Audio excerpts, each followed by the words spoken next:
Okay, तो आज हम पढ़ने वाले हैं जो कुछ थ्योरम्स और बची हुई है हमारी। क्या बची हुई है? कुछ थ्योरम्स बची हुई हैं जो रिलेटेड है बेसिक प्रोपोर्शनलिटी थ्योरम के।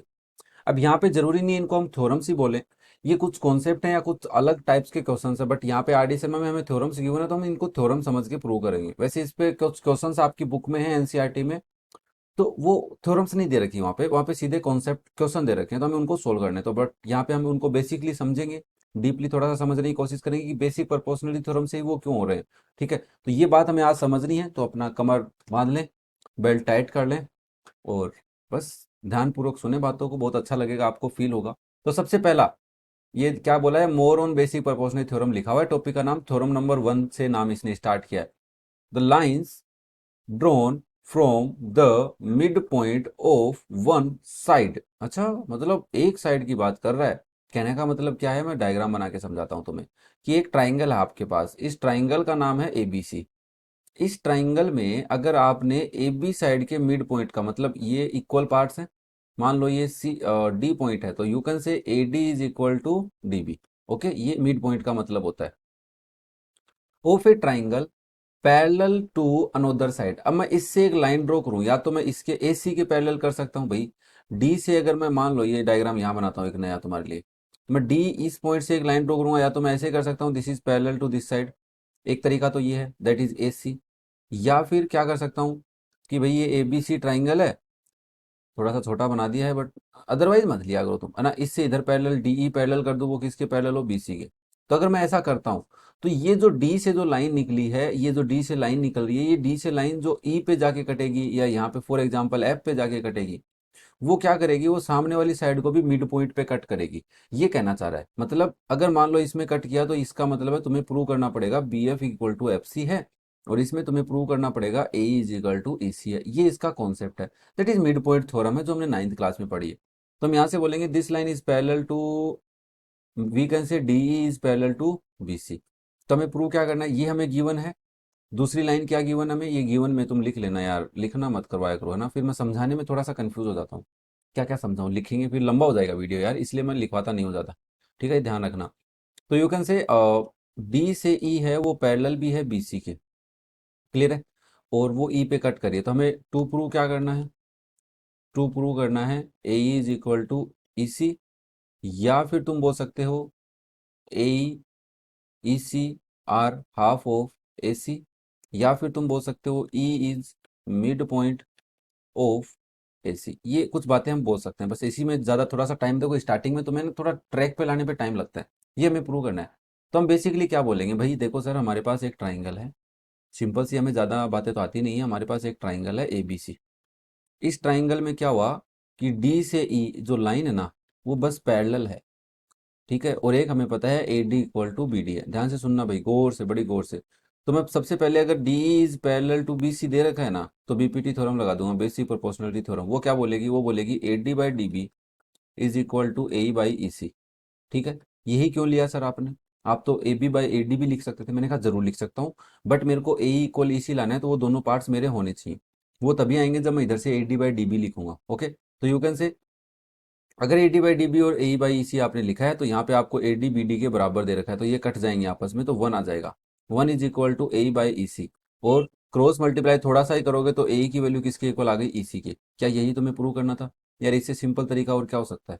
तो हमें ध्यान क्या रखना है, हमें ध्यान ये रखना है इस थ्योरम से कि अगर कोई भी ट्राइंगल में, कोई भी ट्राइंगल, ध्यान से सुन लो भाई, कोई भी ट्राइंगल में अगर आपने एक लाइन के या एक साइड के मिड पॉइंट से एक लाइन ड्रॉ की जो ट्राइंगल की किसी इंटीरियर ट्राइंगल की साइड के पैरेलल है, तो वो सामने वाली जिसको भी वो कट करेगी उसको मिड पॉइंट पे कट करेगी। ये तुम्हें याद रखना है, ये इस थ्योरम का कहने का मतलब था, बाइसेक्ट द थर्ड साइड। ठीक है, समझ में आया। चलो नेक्स्ट करते हैं थ्योरम नंबर 2। इस थ्योरम में क्या कह रहा है हमारे को कि the line joining the mid points of two sides of a triangle, मतलब अगर कोई ट्राइंगल आपके पास, इस ट्राइंगल की दो साइडों के मिड पॉइंट, मतलब मान लो ये ए बी सी आपका ट्राइंगल है, लेट किया आपने, और इसमें बोला कि D is the mid point of A B and maybe E is the mid point of A C. Okay, this part is equal to this part and this part is equal to this part.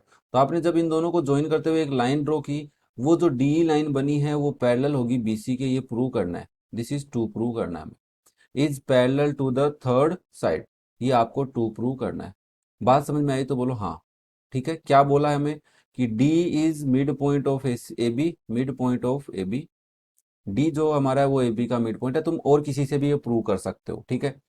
और E is mid point of, mid point of A C. तुम चाहोगे तो last में मैं इसी के theorem में last में हम दूसरा एक बार ट्राइंगल ले लेंगे, क्योंकि मेरे को लगता है कई बच्चे कंफ्यूज हो जाएंगे, यार हर बार है ना आप ए बी ले लेते हो, ए को ले लेते हो, क्या मतलब मजाक चल रहा है यहाँ पे। मैंने कहा नहीं, मजाक नहीं चल रहा है, यहाँ पे पढ़ाई चल रही है।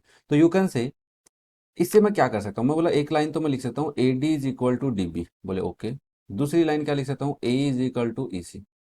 अगर मुझे इसे पैरेलल प्रूव करना है तो आपको दिख रहा है कि A D by D B एक पार्ट हो रहा है, ए ई बाई ई सी एक पार्ट हो रहा है, मतलब मैं इनको रेशियो में लिख सकता हूँ। लिखेंगे कैसे? अब कुछ कॉन्सेप्ट क्या होते हैं, ऐसे होता है कि यहाँ से A D by D B लिखा, that is equal to one, और उधर से कोई लिख देगा A E by E C is equal to one, है ना। इस ई सी को इधर ले आएगा तो ऐसे लिख देगा, फिर कहेगा दोनों वन के इक्वल आपस में इक्वल कर दो। एक तरीका तो ये है।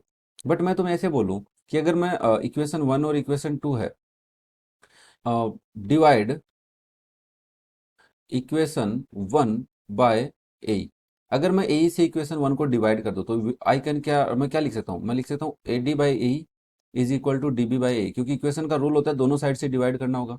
अब मुझे ए डी बाई ई चाहिए क्या? नहीं चाहिए, नहीं चाहिए सर, ए डी बाई ए तो नहीं चाहिए। बट इसको थोड़ा सा रिवर्स करना पड़ेगा, A D by D B इधर लेके आओ, तो इसको मैंने थोड़ा सा रिवर्स किया, A D by D B हो गया is equal to A by A हो गया। अब मुझे पता है ए आपस में इक्वल काट भी सकता हूँ, बट मैं इस ए की जगह कुछ रख दूँ तो अच्छा रहेगा क्या, इसी रख देता हूँ। तो मैं इसको क्या लिख सकता हूँ, मैं इसको लिख सकता हूँ कि this is equal to A D by D B is equal to A by, देखो तुम कैसे भी कर सकते हो, मेरा काम समझाने का, मैं मेरा 100% देने की कोशिश कर रहा हूँ। A D by D B is equal to A by E C. जब कोई भी ट्राइंगल में एक लाइन अगर कट करती है तो उसका अगर रेशियो इक्वल आ जाता है तो वो लाइन पैरेलल हो जाती है। ये हमने प्रीवियस में converse of basic BPT theorem में पढ़ा है कि ये लाइन अब पैरेलल हो गई, because ratios of the intersecting points are equal. जिस पॉइंट पे इंटरसेक्ट कर रहे हैं उनके रेशियो इक्वल आ गए गलती से, है ना, तो ये पैरेलल हो गई। तो हम कह सकते हैं D is parallel to B C, यही ये कहना चाहता है। अब हमें क्या समझना है, हमें मैं समझाता हूँ, देखो तुम्हें क्या समझना है। तुम्हें ये समझना है कि अगर आपके पास एक ट्राइंगल है ए बी सी, ठीक है, ये आपके पास एक ट्राइंगल है ए बी सी, ये बी सी का मिड पॉइंट है ई, और ए सी का मिड पॉइंट है एफ। अगर इन दोनों को ज्वाइन करते हुए तुमने कोई लाइन ड्रॉ कर दी, if they are mid points then, okay, be concentrate on the topic. अगर E and F are the mid points of two sides of a triangle, और आपने उनको ज्वाइन करते हुए एक लाइन ड्रॉ कर दी, वो लाइन हमेशा तीसरी साइड के पैरेलल होगी। अब तुम इस बात को ऐसे भी समझ सकते हो कि अगर ये आपका ट्राइंगल है पी क्यू आर, और ये जो लाइन है मिड पॉइंट्स को ज्वाइन करते हुए बनी थी, तो ये लाइन इसके पैरेलल है, may be this is S and T. तो S and T are the mid points of side P Q and R Q respectively, then you can say S T is parallel to P are.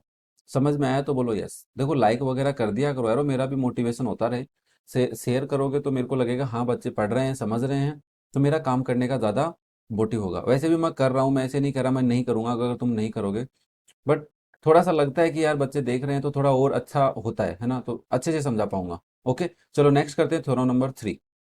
ये जो theorem है ना, ये आपकी NCERT book में question है, ठीक है। ये क्या कहना चाह रहा है, ये हमें कह रहा है कि प्रूव करो the diagonal of A trapezium. अब कईयों की तो दिक्कत यहाँ आ जाती है, ट्रेपीजियम क्या लफड़ा है सर, हमारे को यही नहीं पता, हम कैसे करेंगे। तो मैं उनको बताना चाहता हूँ कि ट्रेपीजियम कोई लफड़ा नहीं है, ट्रेपीजियम एक टाइप का क्वाड्रिलेटरल है। अब वो किस टाइप का क्वाड्रिलेटरल वो मैं समझा देता हूँ अभी। देखो सबसे पहले तुमने पढ़ा है पैरेललोग्राम, ठीक है। पैरेललोग्राम क्या होता था कि एक ऐसा क्वाड्रिलेटरल जिसके ऑपोजिट साइड के बोथ पेयर क्या होते हैं, पैरेलल भी होते हैं और इक्वल भी होते हैं, opposite pairs only. This pair is equal to this pair and this pair is parallel to this pair and equal also, ये होता था पैरेललोग्राम। फिर हमने पढ़ा था रेक्टेंगल। रेक्टेंगल क्या था कि वो एक पैरेललोग्राम ही था बट उसको सीधा कर दिया था हमने, ठीक है।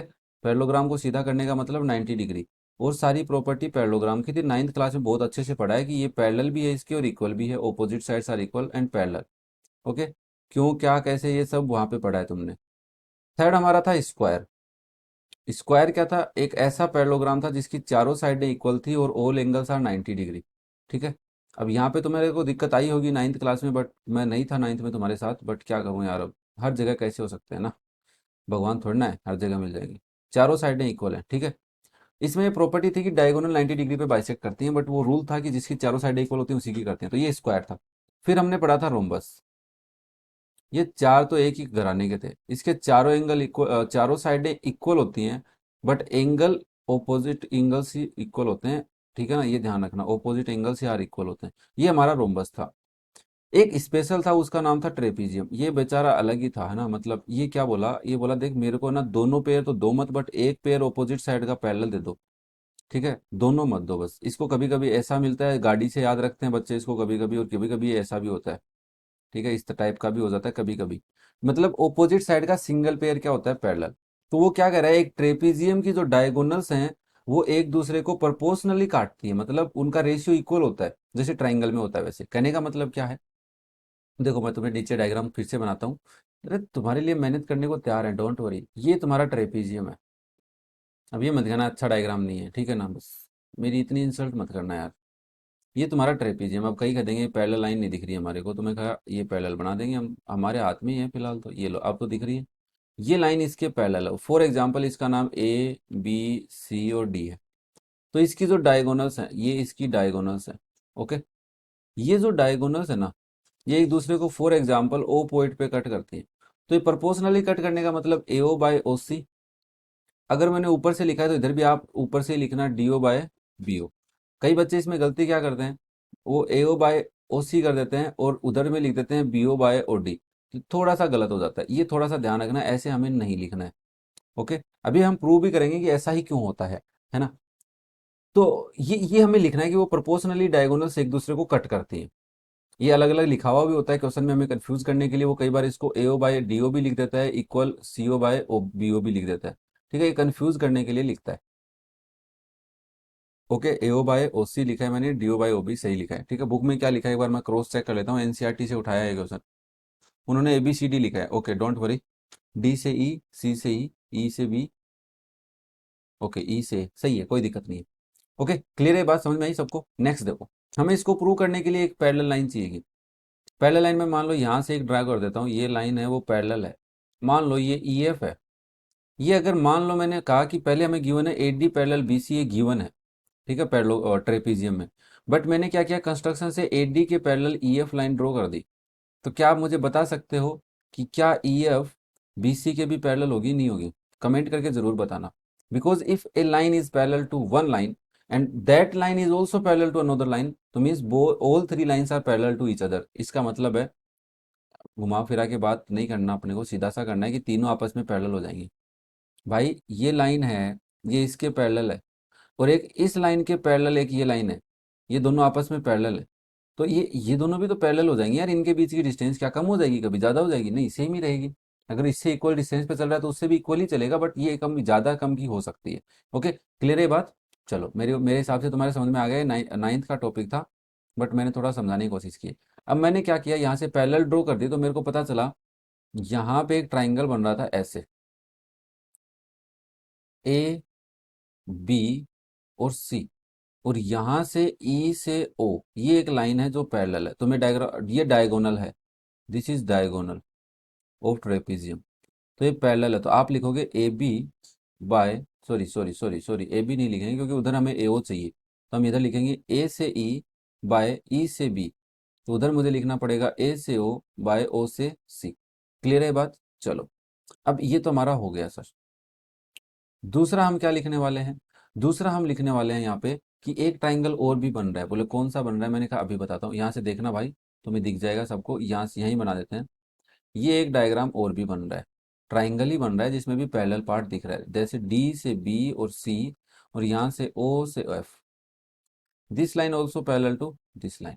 क्लियर है बात? ओके, अब तुम यहाँ से क्या रेशियो लिखोगे, यहाँ से आप रेशियो लिखोगे डी से ओ से B is equal to D से एफ, एफ से सी। हमारे पास दो इक्वेशन आ गई, बस इन दोनों को इक्वल कर दें तो काम हमारा खत्म हो जाए। समझ में आई ना बात? पक्का? चलो, अब दिक्कत क्या है, यहाँ पे देखो हमारा इक्वल नहीं आ रहा। तो मैंने कहा कुछ और देख लो एक बार, तो आपने कहा एक बार और दिखाओ हमें। मैं कहा देखो यहाँ पे, मैं एक बार इरेज कर देता हूँ, यहीं पे ट्राइंगल बनाएंगे अपन, है ना। इसको इरेज कर देते हैं, काम की बात नहीं है। ये ठीक है, इसको भी हटा लेते हैं। मैंने कहा इक्वल नहीं आ रहा, तो आपने कहा एक ट्राइंगल और भी बन रहा है पैरेलल लाइन के अकॉर्डिंग इस एडी पे। कैसे? ऐसे। ये भी तो एक ट्राइंगल बन रहा है। बोला क्या नाम है इसका, मैंने कहा ए डी बी। इसमें भी तो ई से ओ फिर से पैरेलल है, किसके, ए डी के। देखो ये सारी बातें कहीं ना कहीं काम में आएंगी, इसलिए मैं तुम्हें सब बातें बता रहा हूँ। तो आपने कहा इसमें मैं एक रेशियो लिख सकता हूँ, बट मुझे तो बी से ई और ई से ए लिखना पड़ेगा। समझना बात को, बी से ई और ई से ए। बट ऐसा तो मुझे कुछ चाहिए ही नहीं, इसका उल्टा चाहिए। तो मैं बात करूँ ट्राइंगल के बाहर से लिख लूँ नाम। बाहर से लिखने का मतलब मैं बता चुका हूँ। मैं ए से नीचे की तरफ लिखता हूँ तो मुझे डी से भी नीचे की तरफ लिखना पड़ेगा। ए से ई और ई से बी लिख रहा हूँ, तो उधर मुझे लिखना पड़ेगा डी से ओ से बी। क्लियर है बात, पक्का सबको? ओके। तो ये मेरे पास इक्वेशन आई है और एक ये इक्वेशन आई है, मुझे रेशियो इक्वल दिखे दोनों के, तो मैंने कहा ये दोनों काम में ले लेते हैं, इसको काम में नहीं लेंगे। तो मैं बाई इक्वेशन 1 एंड 2 क्या लिख सकता हूँ? बाई इक्वेशन 1 एंड 2 में लिख सकता हूँ कि A E by E B equal है एल एच एस में, तो A O by O C R H S पहली वाली इक्वेशन का सेकेंड वाली इक्वेशन के आर एच एस के इक्वल होगा। ये बात समझ में आई सबको? देखो नेक्स्ट थ्योरम इसी पे बेस है, तो ये बात समझ लेना। अब तुम यहाँ पे बोलोगे एक ट्राइंगल तो ऐसे भी बन रहा है, मैं कब खैर मना कर रहा हूँ कि ऐसे नहीं बन रहा भाई। सी डी ए ओ और एफ बन रहा है, तुम इससे भी लेके आ सकते हो, इसकी हेल्प ले लेना और इसकी हेल्प ले लेना। दिस इज ट्राइंगल 3 और ट्राइंगल 4, इन दोनों की हेल्प लेना। मैंने वन और सेकंड ट्राइंगल की हेल्प ली है, आप इससे भी इस क्वेश्चन को कर सकते हो। अगर तुम्हें डाउट है तो मैं अभी लिख देता हूँ। देखो भाई, जिसको भी डाउट है वो यहाँ देख ले। एक ट्राइंगल मैंने कहा ये बन रहा है, एक ट्राइंगल है ए डी सी और ओ एफ, ठीक है। दूसरा इसमें ये लाइन इसके पैरेलल है, मैंने दूसरा क्या बनाया था, और दूसरा कुछ इस टाइप से बनाया मैंने। ये डी है, ये बी है, ये सी है और ये ओ से एफ है। प्रैक्टिस करना इस बात की, बहुत इंपॉर्टेंट बात है। ये पैरेलल है, तो आपने कहा इससे मैं क्या लिख सकता हूँ?